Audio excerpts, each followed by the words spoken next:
Hello friends, welcome back to my channel Nutan Asha official. कैसे हैं आप सभी लोग? आई होप कि आप सब लोग बहुत ही अच्छे होंगे, स्वस्थ होंगे और मस्त होंगे। इस वीडियो को बनाने का मेन मकसद यही है कि इस वीडियो को या फिर इससे जो भी वीडियो आप देख रहे हैं, इस टॉपिक से जुड़ी जो भी वीडियो आप देख रहे हैं, उस सभी वीडियोज़ को आप इतना ज़्यादा से ज़्यादा प्रमोट करिए, शेयर करिए कि जो भी अपराधी है ना, वो जहाँ कहीं भी छुपा हुआ हो, वहाँ से उसे निकाल के लाया जा सके और उसे सज़ा, कड़ी से कड़ी सज़ा मिल सके उन सभी अपराधियों को। इससे तो जो भी इससे फ़ायदा ये होगा ना कि एक तो जो लड़की की मौत हुई है उसकी आत्मा को शांति मिलेगी, उसके बच्चे की आत्मा को शांति मिलेगी, और साथ ही साथ जो उसके माँ बाप है ना, इस बूढ़े माँ बाप को भी सुकून मिलेगा कि बेटी तो नहीं रही, लेकिन कम से कम बेटी के कातिलों को, उन अपराधियों को सज़ा तो हुई। आज भी मतलब हमारे समाज में ऐसे ऐसे लोग हैं ना कि जिनके बारे में बात करना भी महापाप लगता है। जी हाँ दोस्तों, अभी जो आप ये वीडियो देख रहे हैं, ये अंशु के रिलेटिव के यहाँ का है, यानी कि रिश्ते में वो अंशु की नंद लगेंगी, और दहेज के लालच में उस बेचारी लड़की का हत्या कर दिया गया है। वो लड़की 5 महीने की प्रेग्नेंट थी और उसके ससुराल वालों ने दहेज के लिए प्रताड़ित कर करके बेचारी को मार डाला है। अब वो लड़की, ना तो वो लड़की इस दुनिया में है और ना ही, अब जब लड़की ही नहीं है तो उसके पेट में पल रहा बच्चा भी कहाँ से ही होगा। और दोनों, मतलब कि जो दोनों बिल्कुल जो गुनाहगार हैं, जो कातिल हैं, वो तो फरार ही हैं, साथ ही साथ उसके घर वाले भी फरार हैं। ये कुछ एंकर हैं जो रिपोर्ट लेने के लिए, न्यूज़ रिपोर्ट लेने के लिए लड़की के घर पे गए हुए हैं, और इस टाइम पे अंशु के परिवार में काफ़ी मतलब माहौल ख़राब है। सोच ही सकते हैं कि ये कितनी बड़ी बात है। माँ बाप अपने बेटी की शादी धूमधाम से किसी अच्छे घर में कितने शौक़ से करते हैं, इस सुकून के साथ करते हैं कि हमने हमारी बेटी का हाथ किसी अच्छे इंसान के हाथ में दे दिया, हमारी बेटी अब खुश रहेगी, अच्छे से रहेगी। और बाद में जब उसे दुखों का सामना करना पड़ता है, उसकी ज़िंदगी ही ख़त्म हो जाती है, तो माँ बाप की तो कमर ही टूट जाती है। ये कोई छोटी मोटी बात नहीं है। अगर कुछ और चीज़ रहे तो इंसान उसे एडजस्ट कर लेता है, लेकिन जब इंसान ही नहीं रहेगा तो फिर ये कोई छोटी बात तो हो नहीं सकती। तो आप लोग इस बात को थोड़ा गौर करिएगा, और प्लीज़ इस वीडियो को ज़्यादा से ज़्यादा प्रमोट करिएगा, कि ताकि शेयर करिएगा, ताकि इस कदम को उठाने से पहले, इस चीज़ को दोहराने से पहले, हर ऐसी सोच वाले लोग ना एक बार सोचें कि आज अगर ये लोग पकड़े जाते हैं तो इन लोगों का इतना गंदा हश्र होता है, तो कल को भी ये काम अगर कोई करेगा तो उसका क्या हश्र करेगी ये सरकार, ये लोग, या फिर ऐसे मतलब जो भी उस इंसान के सपोर्ट में रहने वाले लोग हैं। वैसे तो ये घिनौना काम किसी को करना ही नहीं चाहिए यार। क्या होता है दहेज? क्यों होता है दहेज? बड़ी बड़ी बातें तो सब लोग करते हैं कि दहेज प्रथा हट जाए, ये हट जाए, वो हट जाए। कहीं नहीं हटती दहेज प्रथा। हर बाप को बिकना पड़ता है अपनी बेटी की विवाह के लिए। उसके बाद भी वो बाप सुकून से नहीं रहता। उसके बाद भी उस बाप की आंखों में चैन की नींद, उस चैन की सांस वो नहीं ले सकता। आज ये माँ बाप अपने आप में क्या सोच रहे होंगे, इनको कितना बुरा लग रहा होगा, ये खुद ही आप लोग सोच सकते हो। क्या बीत रही होगी इन पे। इनको सहारा कोई क्या ही देगा? जब इनकी खुद की औलाद ही नहीं रही तो किस चीज़ का कोई सहारा भी देने चाहेगा। आज अंशु के पास चैनल है, उस पर लाखों फॉलोअर्स हैं, सब्सक्राइबर्स हैं, सारी चीज़ें हैं, तो जाके ये चीज़ें हाईलाइट हो सकी हैं और आप और हम इस चीज़ को जान पाए हैं, वरना शायद कोई इस टॉपिक को जान भी नहीं पाता। सलोनी कोई थी, कोई जान भी नहीं पाता। वो कब मरी, कैसे मरी, किसने मारा, क्यों मारा, कोई जान भी नहीं पाता। बहुत बड़ा रहस्य है, बहुत बड़ी घटना है। पूरी वीडियो देखिए, आगे हम भी आपको बताएंगे। और चैनल को सब्सक्राइब करके इस वीडियो को लाइक शेयर ज़रूर करिएगा आप लोगों से ये मेरी रिक्वेस्ट है। वीडियो को पूरा आगे ज़रूर देखिए, पूरी सच्चाई आपके सामने आएगी। प्रेम नहीं था पत्नी से, प्रेम तो अपनी भाभी से था।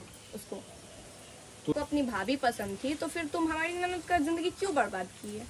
पहले ही तुम बोल देते कि हमको शादी नहीं करना है। हो सकता है दहेज के लिए शादी किया, क्योंकि दहेज में कहीं कहीं से इकट्ठा करके जितना भी हो सका इन लोगों ने दिया। क्योंकि आज लोग कहता है कि बिहार में दहेज बंद है। कहाँ बंद है? कहाँ पे मेरे को दिखाइए, कहाँ किस घर में बंद है? जहाँ भी शादी हो रही है, जिसके यहाँ देखो हमको 10 लाख चाहिए, हमको 5 लाख चाहिए, हमको 20 लाख चाहिए, सबके यहाँ दहेज लिया जा रहा है। सबके यहाँ दहेज बस खाली कागजों में निषेध है। हाँ, सिर्फ लेकिन हकीकत ये है कि चाहे वो बिहार हो, चाहे वो उत्तर प्रदेश हो, चाहे वो कहीं की भी बात कर लें, तो दहेज एक सत्य है, परम सत्य है, बिना उसे लिए कोई शादी नहीं होती। और आप जरा मैं चाहता हूं कि आप इनके घर को देखिए, ये गांव के लोग हैं, मैं इन्हीं से जुड़ूंगा और बातचीत करने का प्रयास करूंगा।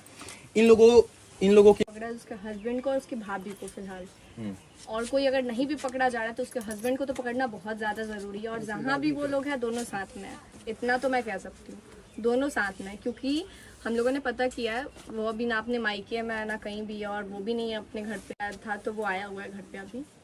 मतलब बेचारी का लाश भी अच्छे से नहीं जल पाया है, बॉडी भी अच्छे से नहीं जल पाया है। पता नहीं उसका काम क्रिया वो लोग करेंगे या नहीं, वो भी किसी को नहीं पता, ये भी चीज़ है। और सबसे मेन चीज़ कि अभी बिहार सरकार को सबसे ज़्यादा ज़रूरत है कि हर जहाँ पे भी जनसंख्या ज़्यादा है वहाँ पे एक हॉस्पिटल खोले, और सरकारी हॉस्पिटल जहाँ हर चीज़ का सुविधा हो, कि कोई अगर किसी को इमरजेंसी पड़े तो पटना ना जाना पड़े।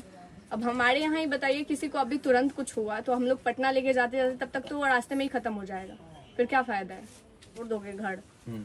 और बस प्रशासन से यही है कि अगर वो कुछ नहीं कर सकती तो हम सबके सामने ला के उसको दे दे, बस हम लोग उसको यहीं पे रखेंगे, बिना उसको कुछ तकलीफ दिए यहीं पे रखेंगे। और उसको जितना तकलीफ वो हमारी ननद को दिया है उतना तकलीफ मतलब कुछ बिना किए उसको देंगे। आंखें भावुक हो जाती हैं और याद आती है, मतलब याद आती है वो इतनी अच्छी। मैं उससे 2-3 बार मिली हूँ, शादी मेरी भी शादी 1 साल हुई और उसका शायद 13 मंथ हुआ था।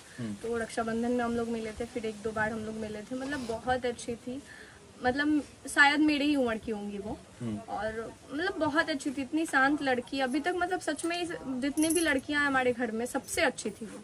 क्या सोनाली के अंदर किसी प्रकार की कोई कमी या कोई गलत कैरेक्टर या किसी प्रकार का कुछ ऐसा? किसी प्रकार मतलब हमारे पति ऐसे है ना कि वो मतलब अभी जितने भी लड़कियां हैं हमारे घर में, इनका सब पे नजर रहता है कि हाँ कौन कहाँ जा रही है, क्या कर रही है, सब पे नजर रहता है।